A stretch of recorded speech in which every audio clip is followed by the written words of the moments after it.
সালামু আলাইকুম। আমার আরেকটি ভিডিওতে আপনাদেরকে স্বাগতম জানাচ্ছি। আমি বলেছিলাম চাইল্ড ডেভেলপমেন্ট নিয়ে আমি কথা বলবো। আজকে সেই চাইল্ড ডেভেলপমেন্টের প্রথম ভিডিও। এখানে আমি ইন্টেলেকচুয়াল ডিসেবিলিটি বা বুদ্ধিগত অক্ষমতা নিয়ে কথা বলবো। যদিও আমাদের দেশে বুদ্ধিগত অক্ষমতার পরিবর্তে বুদ্ধি প্রতিবন্ধী শব্দটি বেশি ব্যবহৃত, তাই আমি বুদ্ধি প্রতিবন্ধী, বুদ্ধিগত অক্ষমতা বা ইন্টেলেকচুয়াল ডিসেবিলিটি তিনটা শব্দই ব্যবহার করব আমার ভিডিওতে। আমাদের দেশে বুদ্ধিগত অক্ষমতার শিশু অনেক বেশি। আমি যদি একটি কনফারেন্সের একটা ডাটা শেয়ার করি আপনাদের সাথে, সিঙ্গাপুরে অনুষ্ঠিত 2009 সালের Asian federation on child intellectual disability কনফারেন্সে বলা হয় বাংলাদেশের 15 কোটি মানুষের মধ্যে 46 লাখ মানুষই হচ্ছে ইন্টেলেকচুয়াল ডিসেবলে আছে। আর ওয়ার্ল্ড হেলথ অর্গানাইজেশনের মতে এই ইন্টেলেকচুয়াল ডিসেবিলিটি শিশুদের মধ্যে 85% হচ্ছে মাইল্ড, মানে অল্প ঘাটতি সম্পন্ন লেভেলে রয়েছে। কিন্তু আমাদের অসচেতনতার কারণে এই মাইল্ড লেভেলের শিশুরা আস্তে আস্তে ধীরে ধীরে আরও গুরুতর সমস্যার দিকে যেতে থাকে।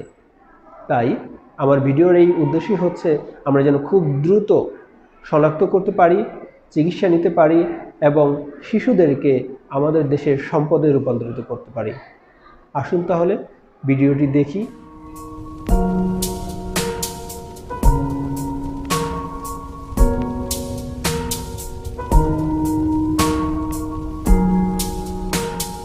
আসুন তাহলে প্রথমেই জেনে নেই বুদ্ধি প্রতিবন্ধিতা বলতে কি বোঝায়।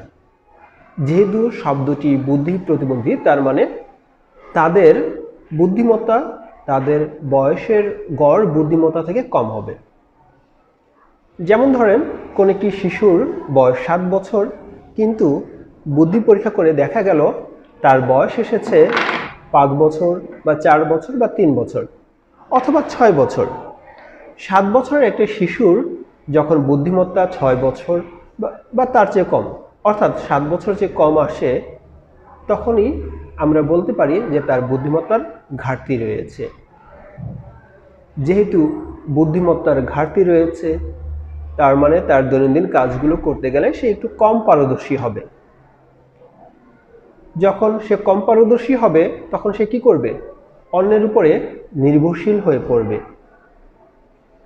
তার বুদ্ধিমত্তার যেহেতু ঘাটতি রয়েছে, সে যখন তার আবেগ, অনুভূতি বা তার চাহিদাগুলো প্রকাশ করতে চাইবে, সেহেতু তার শব্দ সংখ্যায় সমস্যা হবে, যার কারণে তার অন্যের সাথে কথোপকথনে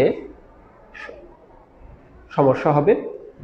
তাদের আচরণগত কিছু সমস্যা দেখা দিতে পারে, বা আমরা বলবো তাদের আচরণ বয়সের সাথে সামঞ্জস্যপূর্ণ কম হবে, যেহেতু তার বুদ্ধিমত্তা কম রয়েছে। সেই কারণে তারা খুব ধীর গতিতে শিখবে। ধীর গতিতে শেখার কারণে, অথবা দেখা যাচ্ছে যেহেতু তাদের বুদ্ধিমত্তার ঘাটতি রয়েছে, সেই সমস্ত শিশুদের খুব দ্রুত সবকিছু ভুলে যাবে। সর্বশেষে নিজেদের যত্ন নেওয়ার যে বিষয়গুলো রয়েছে সেখানে তারা কম পারদর্শী হবে। যখন আমরা এই সকল লক্ষণগুলো কারোর মধ্যে আমরা দেখতে পাবো, তখন আমরা বলতে পারি সেই শিশুটি হয়তো বুদ্ধি প্রতিবন্ধী। কিন্তু এই লক্ষণগুলো দেখার সাথে সাথে আমরা তাকে বুদ্ধি প্রতিবন্ধী বলতে পারবো না, কারণ সাধারণভাবে পর্যবেক্ষণগতভাবে আমরা বুদ্ধি তার সত্যিই কম আছে কি না সেটা কখনোই বলতে পারি না, যতক্ষণ না পর্যন্ত একজন সাইকোলজিস্ট তার আইকিউ টেস্ট করে দেখেন সত্যি তার বুদ্ধিমত্তা কম আছে কি না। বুদ্ধিমত্তার ঘাটতি এটা অবশ্যই থাকতে হবে, যেহেতু শব্দটি বুদ্ধি প্রতিবন্ধী। যখন আমরা বুদ্ধি পরীক্ষা করি তখন দেখা যায় বয়সের চেয়ে হয়তো কারো কিছু কম রয়েছে। অনেকের বুদ্ধিমত্তাটা আর একটু বেশি কম রয়েছে, অনেকের বুদ্ধিমত্তাটা আর একটু বেশি কম রয়েছে, অনেকের বুদ্ধিমত্তাটা একেবারেই কম রয়েছে। এটাকে যদি আমরা এই সিঁড়িটার সাথে তুলনা করি তাহলে বিষয়টা একটু সহজভাবে আমরা বলতে পারি। এটাকে আমরা ধরে নেই এটা হচ্ছে বয়স উপযোগী বুদ্ধিমত্তা থাকতে হবে, যারা এটা হবে যেমন 7 বছর বয়সে তার 7 বছরের বুদ্ধিমত্তা, তার মানে শিশুটি এখানে অবস্থান করছে। যদি শিশুটির বয়স 6 বছর হয় বা দেখা যাচ্ছে তার আইকিউ 70-এর নিচে আছে, তাহলে আমরা বলবো তার অবস্থানটা একটা সিঁড়ির নিচে। যখন তার বুদ্ধিমত্তাটা দেখা যাচ্ছে 40-এর নিচে নেমে যাচ্ছে, তখন তার বুদ্ধিমত্তাটা আরও নিচে। যখন তার বুদ্ধিমত্তাটা 30-এর নিচে, তখন সে আরও নিচে। যখন তার বুদ্ধিমত্তাটা 20-এর নিচে, তার মানে সে সবার নিচে অবস্থান করছে। দেরিতে শনাক্ত হলে কি সমস্যা হতে পারে? সিঁড়িতে যে ধাপগুলো দেখলাম, এখন যদি খুব দ্রুত শনাক্ত করা যায় তাহলে তাদের ঘাটতি হবে অল্প। যাদের আমরা বুদ্ধি পরীক্ষা করে হয়তো দেখা যাবে তাদের 50 থেকে 70-এর মাঝে বুদ্ধিমত্তা রয়েছে। তার মানে এক ধাপ নিচে, স্বাভাবিক বুদ্ধিমত্তা থেকে এক ধাপ নিচে, যাকে আমরা বলছি মাইল্ড ইন্টেলেকচুয়াল ডিসেবিলিটিতে রয়েছে। এখন মনে করেন তাকে শনাক্ত করাটা আরেকটু বেশি দেরি হয়ে গেল, তার বুদ্ধিমত্তার ঘাটতিটা আরেকটু বেশি হয়ে গেল। দেখা গেল বুদ্ধিমত্তার ঘাটতিতে সে 50 থেকে 70-এর নিচে আছে। 50 থেকে 70-এর নিচে, 35 থেকে 49-এর মাঝে। তখন সে আরেক ধাপ নিচে নেমে গেল। তখন আমরা বলছি মডারেট ইন্টেলেকচুয়াল ডিসেবিলিটিতে সে রয়েছে। এখন আমাদের সমাজে বেশিরভাগ সময় যেটা হয়, বাচ্চার সমস্যা যখন দেখা দেয় তখন আশেপাশের মানুষ, আত্মীয় স্বজন সবাই বলে বড় হলে পরে ঠিক হয়ে যাবে, বড় হলে পরে ঠিক হয়ে যাবে। এই যে বড় হলে পরে ঠিক হয়ে যাবে, এই চিন্তা করতে করতে যখন ওই সকল মা বাবা দেখেন আর ঠিক হচ্ছে না, তখন তারা শরণাপন্ন হন বিশেষজ্ঞ টিমের। যখন তারা আসে তখন অনেক দেরি হয়ে যায়। তাদের বুদ্ধিমত্তা 50 থেকে 70 নয়, তারও নিচে 35 থেকে 49 নয়, তার থেকেও নিচের ধাপে 20 থেকে 34-এর মাঝে চলে যায়। তখন আমরা বলি সে শিশুটি রয়েছে সিভিয়ার ইন্টেলেকচুয়াল ডিসেবিলিটিতে। এখন অনেকেই আছে, যে কোনো কারণেই হোক না কেন, পারিপার্শ্বিক কারণ, সামাজিক কারণ, অর্থনৈতিক কারণ, যে কোনো কারণেই হোক না কেন, তারা তাদের শিশুটিকে নিয়ে কোনোভাবেই তারা চিকিৎসা নিতে আসতে পারছে না। তাদের সন্তানদের সমস্যা ওই সমস্যা নিয়ে চলছে। তারা মনে করছে এটা কখনোই ঠিক হবে না, বা তারা মনে করছে তাদের সন্তান জন্মগতভাবে মানসিক সমস্যায় আক্রান্ত হয়ে গেছে, এটা ভালো হবার মতো নয়, যেটাকে আমরা বলে থাকি। এবং তাদের বুদ্ধিমত্তাটা একদম খুবই নিম্নমাত্রা, মানে তাদের বুদ্ধির বিকাশ হয়েছে খুবই স্বল্প মাত্রায়। তারা থাকে একদম সবার নিচের সিঁড়িতে, যাদেরকে আমরা বলছি প্রোফাউন্ড ইন্টেলেকচুয়াল ডিসেবিলিটিতে। তাহলে এখন দেখেন, যাদের বুদ্ধিমত্তার ঘাটতিটা একটু কম, মাত্র একটা সিঁড়ির নিচে আছে, তারা যদি খুব দ্রুত আমাদের কাছে অথবা দেখা যাচ্ছে বিশেষজ্ঞ টিমের কাছে যায়, যেখানে একজন ডাক্তার, একজন সাইকোলজিস্ট, একজন থেরাপিস্ট থাকবেন, তাদের সমন্বয়ে তারা যখন ম্যানেজমেন্ট প্ল্যানগুলো ফলো করতে শুরু করে, তখন কিন্তু একটা সিঁড়ির নিচে যে শিশুটা আছে সে কিন্তু খুব দ্রুত তার বয়স উপযোগী বিকাশে চলে আসতে পারে। কিন্তু যদি মনে করেন কোনোভাবে সে খুব দ্রুত আসতে পারেনি, বা সে বুঝতে পারেনি তার শিশুর সমস্যা আছে, সে হয়তোবা আরেকটু বেশি দেরি করে এসেছে, তার শিশুর বুদ্ধিমত্তা হয়তোবা আরেকটু বেশি ঘাটতি হয়ে গেছে, তারা আছে মডারেট লেভেলে। যাদের বুদ্ধিমত্তাটা আমি বলেছিলাম 35 থেকে 49-এর মাঝে, তারা যখন আসবে আমাদের কাছে, অথবা নিচে যারা আছে 20 থেকে 34, যাকে আমরা বলেছিলাম সিভিয়ার ইন্টেলেকচুয়াল ডিলেতে আছে, তারা কি করবে? আমরা সাধারণত ধারণা করি একটা স্টেজ উপরে ওঠে। এখন দেখেন, যারা আছে সিভিয়ারে তারা হয়তো মডারেটে আসবে, কিন্তু সে কিন্তু তার বয়স উপযোগী বুদ্ধিমত্তাটা কখনোই আসতে পারবে না। যারা আবার মডারেটে আছে তারা হয়তো মাইল্ড ইন্টেলেকচুয়াল ডিসেবিলিটিতে আসবে, কিন্তু তারাও কিন্তু স্বাভাবিক বুদ্ধিমত্তায় আসতে পারছে না।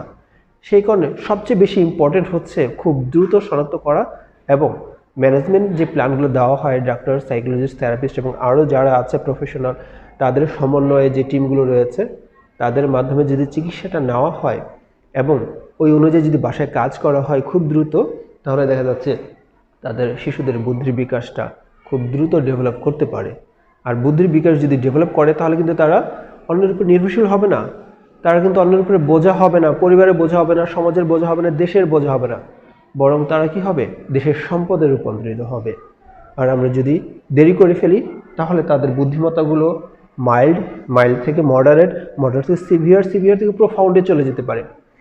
একটা শিশু যখন প্রোফাউন্ডে চলে যায় তখন তাকে নিয়ে কাজ করা খুবই ডিফিকাল্ট এবং তার উন্নতি সাধারণত একদম হয় না বললেই চলে, কারণ তাদের প্রত্যেকটা সাইটে প্রত্যেকটা ডোমেনে এত ভয়ঙ্করভাবে সমস্যাগুলো হয় যেখান থেকে আসলে তাকে তো উপর স্টেজে নিয়ে আসাটা খুবই অসম্ভব হয়ে যায়। এতক্ষণ আমি ইন্টেলেকচুয়াল ডিসেবিলিটির যে ভাগগুলোর কথা বললাম সেগুলো ছিল আইকিউ বেস অনুযায়ী, যেটি DSM-4 TR ভার্সন অনুযায়ী।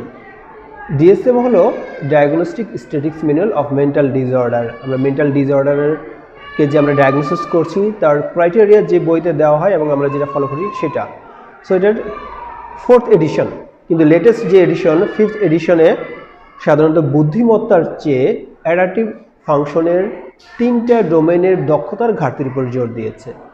তাদের মতে শিশু জন্মগত বুদ্ধিগত অক্ষমতা নিয়ে জন্মগ্রহণ করলে তাদের অ্যাডাপটিভ ফাংশনের যে 3টা ডোমেন আছে সেখানে যে দক্ষতার ঘাটতি হবে সেগুলোর উপর ভিত্তি করে মাইল্ড, মডারেট, সিভিয়ার আর প্রোফাউন্ড বলা হবে। সো তাদের মতে 3টা ডোমেন কি? প্রথম ডোমেনটাই তারা বলেছে কনসেপচুয়াল ডোমেন। কনসেপচুয়াল ডোমেনে মূলত language development, reading, writing, memory, তারপরে দেখা যাচ্ছে সে কতটুকু আগের নলেজটাকে রিকল করতে পারছে এটার উপরে জোর দিয়েছে। সো এটার উপরে ভিত্তি করে তাকে মাইল্ড, মডারেট, সিভিয়ার, প্রোফাউন্ড বলা হবে। সেকেন্ড হচ্ছে সোশ্যাল ডোমেন। সোশ্যাল ডোমেনটা হচ্ছে এমপ্যাথি শো করা, সে নিজেকে কতটুকু তার অনুভূতিগুলো প্রকাশ করতে পারছে, অন্যের অনুভূতি কতটুকু সে বুঝতে পারছে, কমিউনিকেশন করা, অন্যের সাথে কতটুকু সে যোগাযোগ রাখতে পারছে। তারপর দেখা যাচ্ছে তার ফাইন্যান্স যেগুলো রয়েছে সে কীভাবে অন্যের সাথে বন্ধুত্ব স্থাপন করবে, কতটুকু বন্ধুত্ব সে বজায় রাখতে পারবে, এগুলো মূলত সোশ্যাল ডোমেনের উপরে থাকে। থার্ড, তারা বলছে প্র্যাকটিক্যাল মানেই হলো তার self hygienic, self care, self safety সে কতটুকু নিতে পারছে, টাকার লেনদেন সে কতটুকু করতে পারছে, ঠিক আছে। সো এই 3টা ডোমেইনে কতটুকু সে দক্ষ, কতটুকু তার ঘাটতি রয়েছে তার উপরে ভিত্তি করেই দেখা যাচ্ছে তাকে mild intellectual disability, moderate intellectual disability, severe intellectual disability নাকি প্রফাউন্ড ইন্টেলেকচুয়াল ডিসেবিলিটি হবে তা বলা হবে। তাহলে আমরা একটা একটা করে আসুন আমরা দেখি তাহলে এই ডোমেনগুলোতে কোনটায় কী ধরনের দক্ষতা থাকলে বা কী ধরনের ঘাটতি থাকলে পরে আমরা তাদেরকে মাইল্ড বলবো, মডারেট বলবো, সিভিয়ার অথবা প্রোফাউন্ড বলবো। প্রথমটা হলো conceptual domain. So conceptual domain মানেই হচ্ছে ভাষার ব্যবহার, পড়তে পারা, লিখতে পারা, তারপর দেখা যাচ্ছে যুক্তি ব্যবহার করা, তারপর গণিত সমাধান, মনে রাখতে পারা এবং কি পরিমাণে মনে রাখতে পারছে তা হচ্ছে এই কনসেপচুয়াল ডোমেনে থাকে। সো এখন যারা মাইল্ড তাদের হবে কি, প্রিপ্লেতে তাদের কোনো সমস্যা দেখা যাবে না। তারা যখন স্কুলে যাবে বা একটু বয়স বেশি হবে, অ্যাডাল্ট যাদেরকে আমরা বলছি, ওই সময় গেলে তারা কি করবে, পড়তে পারা, লিখতে পারা, যুক্তি ব্যবহার করা, গণিত সমাধান, এই সকল ক্ষেত্রে তারা যদি সাপোর্ট পায়, মানে একদম উপযুক্ত সাপোর্ট পায়, তাহলে তারা বয়স উপযোগী তার আচরণ দেখাতে পারে, তাদের দক্ষতাটা দেখাতে পারে, তাদের তেমন কোনো সমস্যা হবে না। মডারেট লেভেলে গেলে কি হবে, তারা সবসময় বয়স অনুযায়ী একটু পিছিয়ে থাকবে, তাদের সমবয়সীদের তুলনায় সে সবসময় একটু পিছিয়ে থাকবে। সবসময় তার একজন অ্যাসিস্ট্যান্ট লাগবে, যে প্রত্যেকটা দক্ষতা দেখাতে গেলে পরে বা দেখা যাচ্ছে গণিত সমাধানে গেলে পরে একটা সাপোর্ট লাগবে যে তুমি এইভাবে করো, তখন হয়তো বা সে ওইভাবে করতে পারবে, মানে মনে করিয়ে দিলে সে করতে পারবে। এরপর যদি আমরা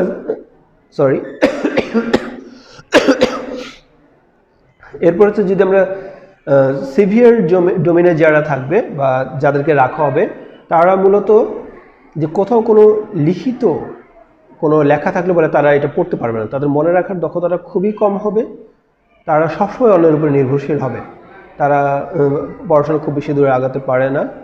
আর যারা প্রোফাউন্ড, কাদেরকে আমরা রাখবো প্রোফাউন্ডে মূলত তারা দেখা যাচ্ছে মূলত প্রতীকী যে জিনিসগুলো তারা বুঝতে পারবে না। যেমন তাদের সামনে যদি একটা আম উপস্থাপন করা হয় এবং তাদেরকে শেখানো হয় এটা আম আম আম, তারা শিখলো এটা আম। তাদেরকে যদি একটা বই এনে দেওয়া হয়, একটা আমের ছবি দেখানো হয়, তারা বেশিরভাগ ক্ষেত্রে এটাকে মিলাতে পারবে না যে এটা আম। তারা দেখেছে সত্যিকারের আম, কিন্তু ওইটার প্রতীকী যে আমটা রয়েছে তারা মূলত সেটাকে আইডেন্টিফাই করতে পারে না, বেশিরভাগ ক্ষেত্রেই তারা দেখা যাচ্ছে। এখন পড়াশোনার ক্ষেত্রে মাইল্ড লেভেলে যারা আছে তারা সাধারণত দেখা যায় পঞ্চম থেকে অষ্টম শ্রেণী পর্যন্ত তারা তাদের দক্ষতা ভালো দেখাতে পারে। ব্যক্তি বিশেষে এটা অষ্টম শ্রেণী থেকে দশম শ্রেণী বা ম্যাট্রিক পর্যন্ত এটা যেতে পারে। যারা মাইল্ড লেভেলে থাকবে তারা ম্যাট্রিক পর্যন্ত পড়াশোনা করতে পারে অথবা ইন্টারমিডিয়েটও যেতে পারে, কিন্তু এর চেয়ে বেশি তাদের দক্ষতাটা খুব বেশি দেখা যায় না। মডারেট লেভেলে যারা থাকবে তারা অষ্টম শ্রেণী পর্যন্ত হাইয়েস্ট, এটা মূলত দেখা যায়। অষ্টম শ্রেণীর পরে গেলে পরে তারা সাধারণত আর পারে না। তবে ব্যক্তি বিশেষে স্পেশাল থাকতেই পারে, তারা স্পেশাল হলে পরে সেটা ম্যাট্রিক পর্যন্ত যেতে পারে, কিন্তু তার চেয়ে বেশি তাদের বুদ্ধি সহায়তা কম করে। যারা সিভিয়ার লেভেলে থাকবে তারা ক্লাস 2 পর্যন্ত, কিছু ক্ষেত্রে ব্যক্তি বিশেষে হয়তো বা 3, 4, 5 হতে পারে, এটি স্পেশাল, কিন্তু মূলত সাধারণত ক্লাস 2, 3 পর্যন্ত এটা বেশি। আর প্রোফাউন্ডে যারা থাকে তারা মূলত পড়াশোনা খুব বেশি করতে পারে না। তারা দেখা যাচ্ছে ম্যাচিং করতে পারা, মানে একটু ম্যাচিং করছে, একটু পার্থক্য করছে, এই পর্যন্তই ওরা পারে মূলত বিষয়গুলো। মাইল্ড লেভেলে যারা থাকবে তারা সাধারণত ডিসিশন মেকিং, মাল্টিটাস্কিং বা লজিক্যাল থিঙ্কিংয়ের ক্ষেত্রে পূর্ববর্তী শেখা জ্ঞান, মানে তাদেরকে পূর্বে শেখানো হয়েছে, তারা পরবর্তীতে সেটা কোনো সমস্যা আসলে পরে সেটাকে তারা ব্যবহার করে সমাধান করতে পারে। কিন্তু যদি এমন কোনো সমস্যা আসে যেটাতে তারা পূর্ববর্তীতে কোনো জ্ঞান পায়নি বা পূর্ববর্তীতে এটাকে কিভাবে সমাধান করতে হয় সেটা তারা জানে না, সে সকল ক্ষেত্রে তারা সাধারণত কম দক্ষতা দেখাতে পারবে যারা মাইল্ড লেভেলে থাকবে। মডারেট লেভেলে যেটা হবে, তারা শিখেছে এর আগে, আবার যদি একই সমস্যা আসে তাহলে সেটা সমাধান করতে পারবে না ততক্ষণ পর্যন্ত, যতক্ষণ পর্যন্ত না তাদেরকে কেউ একজন বলে দিচ্ছে তুমি তো এটা এর আগে এভাবে সমাধান করেছিলে, ওইভাবে এটা সমাধান করো, মানে একটা নির্দেশনা যে তুমি এটা পারো, তুমি এটা পারবে, তুমি এটা করেছিলে এর আগে। তাকে যদি পূর্ববর্তী সমস্যাটার সমাধানটা বলে দেয় যে তুমি তো এইভাবে সমাধান করেছিলে, তখন তারা এটাকে সমাধান করতে পারবে। সিভিয়ার আর প্রোফাউন্ড লেভেলে তারা সাধারণত সমস্যার সমাধান খুব একটা করতে পারবে না। আমি একটা উদাহরণ দিয়ে জিনিসটাকে বোঝানোর চেষ্টা করি। মনে করেন কারো ক্ষুধা লেগেছে, তার কাছে 10 টাকা আছে, সে পূর্বে জেনেছিল এই 10 টাকা দিয়ে রুটি কিনে ক্ষুধা নিবারণ করা যায়। মাইল্ড লেভেলে যারা থাকবে তারা আগের সেই জ্ঞানটা অনুসরণ করে তারা দোকানে গিয়ে রুটি কিনে তাদের ক্ষুধা নিবারণ করতে পারবে। মডারেট লেভেলে যারা থাকবে তার ক্ষুধা লেগেছে, তার পকেটে টাকাও আছে, কিন্তু সে দোকানে যাবে না যে পর্যন্ত না কেউ একজন ইনস্ট্রাকশন দিচ্ছে তোমার কাছে তো টাকা আছে, তুমি দোকান থেকে রুটিটা কিনে নিয়ে আসো এবং তুমি তোমার ক্ষুধা নিবারণ করো। এই নির্দেশনাটা পেলেই সে দোকানে যাবে এবং দেখা যাচ্ছে সে রুটি কিনে নিয়ে এসে তার ক্ষুধা নিবারণ করবে। এটা হচ্ছে মডারেট লেভেলে যারা থাকবে। সিভিয়ার লেভেলে যারা থাকবে তার পকেটে টাকা আছে, তাকে যদি নির্দেশনাও দেওয়া হয় তারা যেতে পারবে না যে পর্যন্ত না তাকে দোকানে নিয়ে যাওয়া হবে। কারণ আমি আগে বলেছিলাম সিভিয়ার লেভেলে যারা থাকে তারা পুরোপুরি নির্ভরশীল হয়, তাদেরকে নির্দেশনা দিলে পরে কাজ হবে না, তারা নির্ভরশীল, অন্যের উপরে নির্ভরশীল। সো তাকে দোকানে নিয়ে যেতে হবে, দোকানে নিয়ে গেলে পরে হয়তো বা সে দেখাতে পারে যে ওইটা খাবে বা ওইটা খাবে, ওই পর্যন্ত সে দক্ষতা অর্জন করতে পারে। আর প্রোফাউন্ড লেভেলে যারা থাকবে তাদেরকে দোকানে নিয়ে গেলেও তারা নির্দেশনা দিতে পারবে না যে ওইটা খাবে না ওইটা খাবে, কোনো কিছুই বলবে না যে পর্যন্ত না তার হাতে রুটি দেয়া হচ্ছে, সে পর্যন্ত সে কোনো ধরনের কোনো নির্দেশনা বা কোনো কথা সে বলবে না। তার ক্ষুধা লেগেছে, সে কান্না করতে থাকবে। প্রোফাউন্ড লেভেলে যারা থাকে মূলত তারা ক্ষুধা লাগলে দেখা যাচ্ছে হয়তো খুব কান্না করবে, বা দেখা যাচ্ছে তাদের ক্ষুধায় যে লেগেছে এটাই সে বুঝতে পারে না, সারাদিন না খেয়ে থাকছে। সো এই হলো কনসেপচুয়াল ডোমেইন। সেকেন্ডটা হলো আমরা যাব সোশ্যাল ডোমেইনে। সোশ্যাল ডোমেইন পূর্বেই বলেছিলাম সহানুভূতি, অন্যের সাথে যোগাযোগ, বন্ধু বানানো, বন্ধুত্ব বজায় রাখা, এই সমস্ত বিষয়গুলো সাধারণত সোশ্যাল ডোমেইনে রাখা হয়েছে। সোশ্যাল ডোমেইনের ভাষাও কিছুটা রয়েছে, যেমন কোনো মাইল্ড লেভেলে যারা থাকবে, কোনো একটা ঘটনা ঘটেছে সেটাকে দেখা যাচ্ছে গুছিয়ে কম বলতে পারবে, কাছাকাছি যাবে কিন্তু খুব কম বলতে পারবে। মডারেট লেভেলে যারা থাকবে তারা সাধারণত জটিল বাক্যের ব্যবহার করতে পারবে না, সিম্পল সেন্টেন্সে তারা হয়তো বা ঘটনাটাকে বলার চেষ্টা করবে। সিভিয়ার লেভেলে যারা থাকবে তাদের ভাষার দক্ষতাটা খুবই কম। তারা এক শব্দ ব্যবহার করে বা একক বাক্য ব্যবহার করে তারা তাদের চাহিদাগুলো শুধুমাত্র প্রকাশ করতে পারবে। বেশিরভাগ ক্ষেত্রে তারা অন্যের উপরে নির্ভরশীলটা বেশি হয়। ইশারা বা ভাবভঙ্গির মাধ্যমে তারা তাদের দক্ষতাকে বাড়াতে পারে।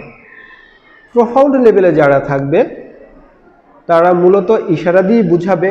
তাদের ভাষার দক্ষতাটা মানে বলার মতো না, খুব বেশি দেখা যাচ্ছে খুবই সিম্পল, 4-5টা শব্দ বা 10টা শব্দ, মানে 1 বছর লেভেলের শিশুরা যতটুকু করতে পারে হয়তো বা ততটুকু আসতেও পারে, নাও আসতে পারে। বেশিরভাগ ক্ষেত্রেই তারা দেখা যাচ্ছে তাদের শরীরের অঙ্গভঙ্গির মাধ্যমে এটা তারা প্রকাশ করবে। এটা হচ্ছে সোশ্যাল ডোমেনে। এখন সোশ্যাল ডোমেন মানেই বলেছিলাম যে তারা হচ্ছে অন্যের সাথে বন্ধুত্ব স্থাপন, নিজের অনুভূতিগুলোকে কতটুকু প্রকাশ করতে পারে, বন্ধুত্ব কতটুকু ধরে রাখতে পারছে, বজায় রাখতে পারছে, এই সমস্ত বিষয়গুলোতে মাইল্ড লেভেলে যারা থাকবে তারা কম দক্ষ হবে। তাদের মানে বুদ্ধিমত্তাটা অপরিণত, এটা সহজে দেখলে বুঝে যাবে যে তার মধ্যে হয়তো বা কিছুটা ঘাটতি রয়েছে, যে নিজের রাগ প্রকাশটা কোথায় কিভাবে করতে হবে সঠিকভাবে তারা রাগ প্রকাশ করতে পারবে না, সঠিক জায়গায় সঠিক আচরণ তারা কম দেখাতে পারবে। তো এগুলো দেখে তাদের আশেপাশের সমাবেশে বুঝে যাবে যে তার মধ্যে হয়তো বা কিছুটা ঘাটতি রয়েছে সোশ্যাল ডোমেইনে। মডারেট লেভেলে যারা থাকবে তারা তো আগেই বলেছি তারা অন্যের উপরে নির্ভরশীল সবসময়। এক্ষেত্রে হচ্ছে সোশ্যাল ডোমেনে তারা হচ্ছে সবকিছু খোলামেলাভাবে বলে দেবে। একটা বিষয় থাকে না যে এই জায়গায় এই কথাটা বলা ঠিক না, মডারেট লেভেলে যারা থাকে তারা সাধারণত এই বোধটা তাদের থাকে না। তারা যে কোনো সময় যে কোনো পরিস্থিতিতে তাদের মনে যা আসে সেটা বলে দেয়। এর ফলে দুইটা জিনিস, এক হচ্ছে তাদের সাথে বন্ধুত্বটা নাও থাকতে পারে, আবার উল্টোটাও হতে পারে যে তাদের সাথে বন্ধুত্ব দীর্ঘস্থায়ী হতে পারে, কারণ যেহেতু সে খুব সহজ সরল টাইপ হয়, কোথায় কোন কথাটাকে বলতে হবে কোন কথাটা বলতে হবে না সব কিছু যা আছে মনের মধ্যে সব বলে দিচ্ছে, এর ফলে তাদের বন্ধুত্বটা অনেক দীর্ঘস্থায়ী হতে পারে। সিভিয়ার আর প্রফাউন্ড লেভেলে যারা আছে তারা সাধারণত এই বিষয়গুলো বুঝে না, তারা টোটালি পরিবারের মেম্বারদের উপরে তারা পুরোপুরি নির্ভরশীল হবে। এখন সিদ্ধান্ত গ্রহণে মাইল্ড লেভেলে যারা আছে তারা সাধারণত কম দক্ষ হবে। যে কোনো বিষয়ে সিদ্ধান্ত নিলে পরে সেটা সঠিক হতে পারে, ভুলও হতে পারে, ঠিক আছে, তারা কম দক্ষ হবে। মডারেট লেভেলে যারা থাকবে তারা সিদ্ধান্ত নেওয়ার ক্ষেত্রে যদি অন্য কেউ সাপোর্ট করে তাহলে তারা সিদ্ধান্ত নিতে পারবে, আর কেউ যদি সাপোর্ট না করে তাহলে দেখা যাচ্ছে তারা সিদ্ধান্তগুলো ওইভাবে নিতে পারবে না। সিভিয়ার আর প্রফাউন্ড লেভেলে তারা তো কোনো ধরনের সিদ্ধান্ত নিতে পারবে না, তারা পুরোপুরি নির্ভরশীলই থাকবে। সোশ্যাল ডোমেনে আরেকটা অংশ হচ্ছে নন ভার্বাল কিউ, যে ইঙ্গিতের মাধ্যমে সামাজিক যে ইঙ্গিতগুলো রয়েছে তার মাধ্যমে বোঝানো, যেমন আমাদের টোন অফ ভয়েস দ্বারা আমরা সময় বুঝিয়ে থাকি যে আমি এখন রেগে গেছি নাকি আমি এখন খুশি আছি, বা আমাদের কিছু এক্সপ্রেশন থাকে খুব বেশি জিদ করছি, এই ধরনের কিছু এক্সপ্রেশন, চেহারার কিছু এক্সপ্রেশন থাকে যেগুলো আমরা বোঝানোর চেষ্টা করি। মাইল্ড লেভেলে যারা থাকবে তাদের এগুলো বুঝতে কিছুটা অসুবিধা হতে পারে। মডারেট লেভেলে যারা থাকবে তারা এগুলো খুব সময় কম বুঝবে। সিভিয়ার লেভেলে যারা থাকে তারা শুধুমাত্র পরিবারের মা বাবা বা তাদের আশেপাশে যারা আছে তাদের কিউগুলো হয়তো বা বুঝতে পারে, কিন্তু তাদের সমবয়সীদের এই কিউগুলো তারা সাধারণত বুঝবে না। প্রফাউন্ড লেভেলে তারা পরিবার এবং সমবয়সী কারো এই কিউগুলি তারা সাধারণত এগুলো বুঝতে পারবে না। মাইল্ড লেভেলে যারা থাকে তাদের আরেকটা সমস্যা হচ্ছে তারা অন্যের দ্বারা খুব সহজে প্ররোচিত হতে পারে, খুব সহজেই। সামাজিক কিছু বিপদ থাকে, হঠাৎ করে হয়তো কোথাও একটা ফায়ার আগুন লেগেছে, সবাই দৌড়াচ্ছে, এই সামাজিক সিচুয়েশন এই জিনিসগুলো তারা খুব কম বুঝতে পারে। তারা দেখা যাচ্ছে হয়তো ওইখানেই দাঁড়িয়ে থাকবে যারা মাইল্ড লেভেলে রয়েছে। সো এটা তাদের জন্য এটা একটা সমস্যা, এবং এটা তো সবার ক্ষেত্রেই মডারেট, সিভিয়ার, প্রোফাউন্ড সবার ক্ষেত্রেই এই সমস্যাটা দেখা দেবে। সেই সাথে হচ্ছে যাদের আমি আগেই বলেছিলাম যারা প্রোফাউন্ড লেভেলে থাকবে তাদের সেন্সরিগত প্রবলেমটা একটু বেশি থাকতে পারে। তাদের দেখা যাচ্ছে শারীরিক কিছু বিচ্যুতি থাকতে পারে, তাদের চেহারা দেখলেই বোঝা যাবে যে তারা আসলে বুদ্ধিগত অক্ষম। এগুলো নিয়ে হচ্ছে সোশ্যাল ডোমেইন। কি থাকলে পরে আমরা মাইল্ড বলবো, কি থাকলে পরে আমরা মডারেট বলবো, কি থাকলে পরে আমরা সিভিয়ার ও প্রোফাউন্ড বলবো, সেটা আমি বললাম। পরবর্তী স্টেজটা হচ্ছে প্র্যাকটিক্যাল ডোমেইন। প্র্যাকটিক্যাল ডোমেইন মানেই হচ্ছে সেলফ কেয়ার, সেলফ সেফটি, টাকার লেনদেন করা, এই সমস্ত বিষয়গুলো, ফান্ডামেন্টাল অর্গানাইজেশনাল যে জিনিসগুলো, যে আমি কীভাবে জীবন জীবিকা নির্বাহ করব, এটা হচ্ছে প্র্যাকটিক্যাল ডোমেনে রয়েছে। যে নিজের হাইজেনিক এবং দেখা যাচ্ছে টাকা পয়সা লেনদেন, নিজের জীবন ধারণ, এগুলো নিয়ে হচ্ছে প্র্যাকটিক্যাল ডোমেন। তাহলে আমরা প্র্যাকটিক্যাল ডোমেনে কি কি থাকলে পরে বা কোন দক্ষতার ঘাটতি হলে পরে আমরা তাকে মাইল্ড বলবো, তাকে আমরা মডারেট বলবো, সিভিয়ার বলবো অথবা প্রোফাউন্ড বলবো, এগুলো আমরা এখন জানবো। প্র্যাকটিক্যাল ডোমেনের আমরা একটা শব্দ ব্যবহার করি, ADL, activities of daily living.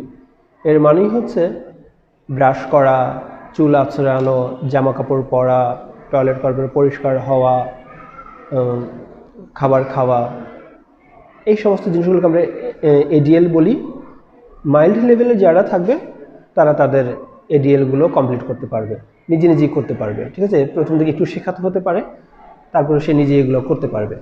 তবে কমপ্লেক্স ADL এর ক্ষেত্রে, যেমন অন্যের যত্ন নেওয়া, প্রেসক্রিপশন অনুযায়ী ওষুধ কিনে নিয়ে আসা, এই সমস্ত ক্ষেত্রে দেখা যাচ্ছে তারা একটু কম দক্ষ হতে পারে। কমপ্লেক্স ADL যেগুলো রয়েছে সেগুলো তারা একটু কম দক্ষ হতে পারে। আচ্ছা, এখন মডারেট লেভেলে গেলে পরে কী হবে? তারা ADLগুলো করতে পারবে, তবে প্রতিবারই অন্যের নির্দেশনাটা দেওয়া লাগবে, যে তুমি ব্রাশ করে আসো, নির্দেশনা দিলে সে ব্রাশ করে আসবে, নিজের চুলটা আঁচড়াও। তাহলে মডারেট লেভেলে যারা থাকবে তারা দেখা যাচ্ছে নির্দেশনা পেলে এই কাজগুলো করতে পারবে। সিভিয়ার লেভেলে যারা থাকে তারা যদি দীর্ঘমেয়াদী ট্রেনিং পায় এবং চলমান সহায়তা তাদেরকে যদি করা হয়, তাহলে তারা এক্ষেত্রে কিছুটা দক্ষতা অর্জন করতে পারে। প্রোফাউন্ড লেভেলে যারা আছে তাদের যদি শারীরিক প্রতিবন্ধকতা কোনো কিছু না থাকে, তাহলে তারা হয়তোবা দীর্ঘমেয়াদী ট্রেনিং এবং চলমান সহায়তার মাধ্যমে তারা কিছু দক্ষতা অর্জন করতে পারে। একদম খুবই সহজ যেগুলো রয়েছে, ব্রাশ করা, চুল আঁচড়ানো, জামাকাপড় পরা, এই ধরনের ক্ষেত্রে কিন্তু তাদের দীর্ঘমেয়াদী ট্রেনিং লাগবে। প্রোফাউন্ডে যারা আছে দীর্ঘমেয়াদী ট্রেনিং না হলে পরে এবং চলমান সহায়তা যদি না থাকে, তাহলে সাধারণত তারা এই ক্ষেত্রে দক্ষতা অর্জন করতে পারবে না।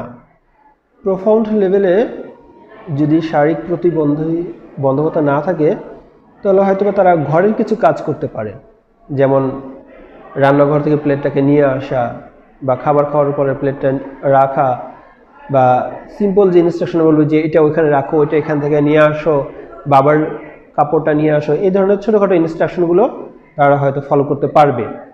এটা হচ্ছে প্রোফাউন্ড লেভেলে। এখন পরবর্তী যেই এলিমেন্টটা রয়েছে সেটা হচ্ছে বিনোদন। বিনোদনের ক্ষেত্রে, বিনোদন বলতে চাই সেলফ অ্যামুজমেন্টের ক্ষেত্রে সাঁতার কাটা, গান করা, গান শোনা, কোথাও ঘুরতে যাওয়া, এই ধরনের কিছু বিনোদনের ক্ষেত্রে মাইল্ড লেভেলে যারা থাকবে তারা সমবয়সীদের মতো হয়ে যাবে। তবে যদি কোথাও দূরে যেতে হয়, কোথাও ট্যুর দিতে গেলে, তাহলে একদিন সাপোর্টের প্রয়োজন হবে, নয়তো তারা তাদের বিনোদনমূলক দক্ষতায় তারা সমবয়সীদের কাছাকাছি চলে যায়। যারা মডারেট লেভেলে থাকবে, আগেই বলেছিলাম তাদের একজন অ্যাসিস্ট্যান্ট লাগবে। এই সমস্ত ক্ষেত্রে সেগুলো খুব পছন্দ করে বিনোদনমূলক অংশগ্রহণ করতে, এবং তারা পারবে, একটা ইনস্ট্রাকশন পেলেই তারা এটা করতে পারবে। সিভিয়ার লেভেলে যারা থাকবে তারা ঘরে থেকে যে আনন্দগুলো, হয়তো একটু খেলা করা, কোনো একটা খেলা নিয়ে খেলা করা, বা ঘরে মা বাবার সাথে একটু আনন্দ করা, ফুর্তি করা, একটু হাসি ঠাট্টা করা, মা গল্প বলছে এটাতে খুব মজা পাওয়া, ছড়া বলছে মজা পাওয়া, এই সমস্ত ক্ষেত্রে সে দেখা যাচ্ছে অংশগ্রহণ করতে পারে। প্রোফাউন্ড লেভেলে যারা থাকে তাদের শারীরিক প্রতিবন্ধকতাটা অনেক বেশি থাকে, তবে তারাও দেখা যাচ্ছে কিছুটা পার্টিসিপেট করতে পারে ঘরে। প্র্যাকটিক্যাল ডোমেনে সবচেয়ে ইম্পর্টেন্ট যে বিষয়টা সেটা হচ্ছে কর্মসংস্থান। কর্মসংস্থানের ক্ষেত্রে মাইন্ড লেভেলে যারা থাকবে তারা কনসেপচুয়াল স্কিল খুব খুব বেশি প্রয়োজন পড়ে না এমন কাজগুলো তারা করতে পারবে। কনসেপচুয়াল ডোমেন আমি বলে এসেছি, কনসেপচুয়াল ডোমেনে আসলে কোন ধরনের স্কিলগুলো পড়ে। এরপর মডারেট লেভেলে যারা থাকে তারা কনসেপচুয়াল এবং কনভারসেশন, অন্যের সাথে অনেক বেশি পরিমাণে কথা বলতে হবে, এই ধরনের কনভারসেশন খুব কম প্রয়োজন পড়ে, তেমন কাজগুলোতে মডারেট লেভেলে যারা আছে তারা খুব ভালো দক্ষতা দেখাতে পারে। সিভিয়ার লেভেলে যারা আছে তাদের হচ্ছে কনসেপচুয়াল, কনভারসেশন, বুদ্ধিমত্তা খুব বেশি প্রয়োজন হয় না এমন কাজগুলো, যেমন ভার বহন করা বা দেখা যাচ্ছে ধোয়া মোছার কাজ করা, এই ধরনের একদম সিম্পল কাজ যেটা দেখা যাচ্ছে নির্দেশনা দিলে যে তুমি এটা করো, সে ওটা করলো। তবে অবশ্যই ট্রেনিংয়ের দরকার রয়েছে, এই ধরনের কাজগুলো তারা খুব ভালো করতে পারবে। প্রোফাউন্ড লেভেল আসলে তারা নির্ভরশীল হয়, তাদেরকে দিয়ে মূলত ওইভাবে কর্মসংস্থানের কোনো কাজ করানো যায় না। মূলত প্র্যাকটিক্যাল ডোমেনের শেষ আরেকটা এলিমেন্ট হচ্ছে আচরণ। মাল্টি লেভেলে আচরণগত তেমন ত্রুটি থাকে না। মডারেট লেভেলে গেলে পরে তাদের কিছু ইম্পেয়ারমেন্ট থাকে, সেটা হচ্ছে যা পরিবার এবং শিশুর জন্য দুজনের জন্যই ক্ষতিকর।